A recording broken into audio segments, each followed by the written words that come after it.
3000 kilometre চলা new নতুন গাড়ি, বাট পুরনো দামে দেবো। সর্বপ্রথম আগে ইঞ্জিনের কোয়ালিটি এন্ড কন্ডিশন দেখেন, নন অ্যাক্সিডেন্টাল তার প্রমাণ, এবং নতুন গাড়ি মাত্র 3000 চলা ভাই, 3000 চলা বাস্তবে এটা একদম। আচ্ছা, তাহলে ভিতরের কন্ডিশন কি আছে দেখাই। নিশ্চয়ই। আচ্ছা, সর্বপ্রথম একবার দেখি টায়ারের কন্ডিশন ব্র্যান্ড নিউ। আচ্ছা, এসটিএমটি টায়ার তাহলে আনইউজ হবে? আনইউজ, টোটালি আচ্ছা। আনইউজ। ও ভাই, একবার কন্ডিশন দেখেন, একটু লাইট টাইট গুলো জ্বালাও। জনি ভাই কি করছো?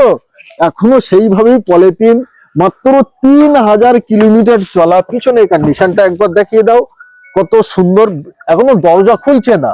আচ্ছা, পিছনের লুকটা একবার দেখিয়ে দাও। কন্ডিশন জ্যাক্স কোয়ালিটি, স্পেসটা তো প্রচুর বড়, অনেক বড়। স্টেপনিটা টায়ার? দেখিয়ে দিচ্ছি একবার। আচ্ছা, এখানে স্টেপনি দেখান। সর্বকিছুই সব pack কিন্তু এর ভিতরে সব প্যাক করাই আছে, একদম নতুন গাড়ি, তাই না?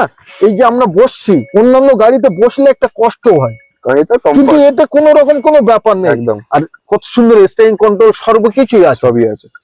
জনি ভাই, এটা black colour, black colour, black colour, যেটা 25/9/2024, অলমোস্ট 25 এর গাড়ি, 25 এর গাড়ি, মাত্র 3000 কিলোমিটার চলা। এটা লোন হবে ভাই 50,000 টাকা দিলে দিতে পারবে? যদি আপনার প্রোফাইল ভালো থাকে 85 দিন। আচ্ছা, ফুল অ্যান্ড ফাইনাল প্রাইস 6,99,000, 6,99,000 টাকা। নতুনের দাম কত এখন? 11 লাখ 11 লাখ something। সামথিং। নেওয়ার ইচ্ছা নতুন গাড়ি পুরনো দামে, তাদের জন্য আজকে এই গাড়িটা দিয়ে দিলাম আপনাদের।